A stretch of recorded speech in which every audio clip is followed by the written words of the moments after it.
The Take a Knee movement first began during Week 3 of the 2016 NFL preseason. San Francisco 49ers quarterback Colin Kaepernick sat during the playing of the national anthem before the 49ers played the Green Bay Packers. After the game, Kaepernick talked to NFL reporters who asked why he chose to sat for the national anthem. Kaepernick responded saying that he would no longer stand up and show pride in a flag for a country that oppresses black people and people of color. Kaepernick's decision to sit for the national anthem was due to the recent killings of unarmed African Americans and minorities across the United States. In 2015, there were 104 instances of this happening, with only 13 of the cases resulting in criminal convictions against the police officers. When the regular season kicked off in September of 2016, Kaepernick and teammate Eric Reid transitioned to kneeling as it was a more respectful gesture of protest. As the season progressed, every team in the NFL had players kneeling during the national anthem.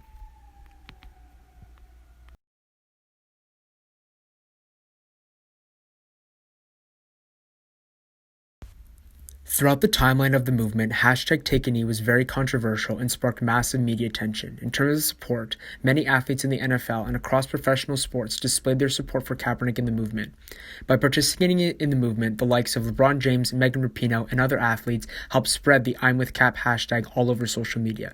Thousands of people started using the hashtag on Twitter and Instagram, and even famous artists like Cardi B refused to perform at the Super Bowl halftime show to protest against the NFL. Nike was probably the biggest entity who supported the movement as they endorsed Kaepernick through their Just Do It ad. The ad not only received tremendous media attention, but even won an Emmy for Best Commercial, all while making Nike $6 billion in the process.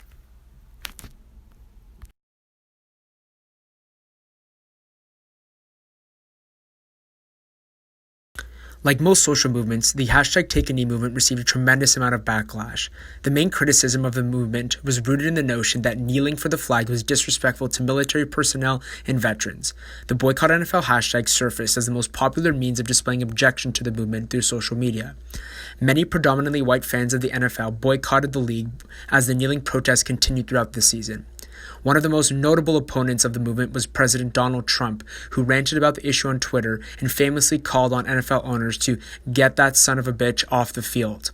NFL Commissioner Roger Goodell also expressed his objection to the movement, with the NFL owners collectively blackballing Kaepernick and other players who were vocal about the movement. Racism is the underlying dynamic that engages with multiple facets of the movement. First, systemic racism and racial oppression serves as the whole motivation for the movement. Second, the racial divide in the NFL between players and owners is what caused the movement to be so divisive. And lastly, Kaepernick and other players were blackballed from the league.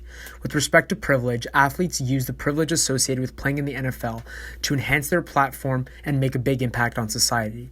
Additionally, NFL player Michael Bennett called on white players to kneel alongside their black teammates as it was the only way to, quote, change the conversation. This implies how apparent white privilege is when dictating the narrative of an issue.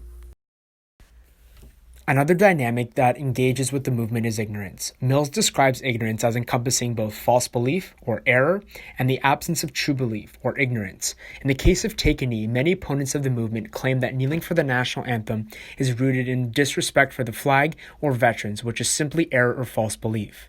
Whereas media outlets like Fox News intentionally created a narrative that this movement was anti-American and anti-military, which displays the absence of true belief, or ignorance. The other dynamic that Take a Knee engages with is sports activism. Not only did Take a Knee garner support from athletes in other sports on social media, or having athletes wear the hashtag I'm with Cap gear, but the act of kneeling for the national anthem transitioned to other sports as well. U.S. women's national soccer team star Megan Rapinoe kneeled for the national anthem whenever the national team played. Many WNBA players kneeled during their games, and even athletes at the high school and collegiate levels across the country participated in kneeling during the national anthem.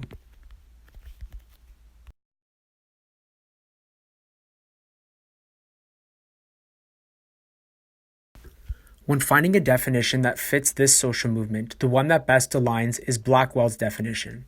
Blackwell's definition classifies a social movement as a collective or joint action with the pursuit of common objective through joint action with change-oriented goals or claims and some extra or non-institutional collective action. When evaluating hashtag Take a Knee, it is evident that the movement satisfies each of the criteria. Athletes and celebrities and artists acted as a joint action by kneeling with Colin Kaepernick or sharing the hashtag. The change-oriented goals involved raising more awareness about the issue with the hopes of making a meaningful impact, and Nike's support served as an extra non-institutional form of collective action. Therefore, the hashtag Take a Knee movement fits with all these criteria, so it can be considered a social movement. The hashtag Take a Knee movement generated a lot of sustained media attention over the past 3 years. It received tremendous support from notable figures and is still talked about in the current day. However, very few players in the NFL still kneel for the anthem, and this is also consistent across other professional sports. Kaepernick's absence from the NFL when he was blackballed definitely hurt the spread and the continuation of the movement.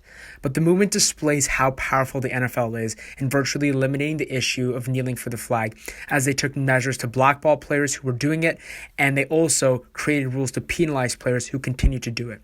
Overall, the movement did have some successes and was sustained for over 3 years, but systemic racial oppression still exists in the United States.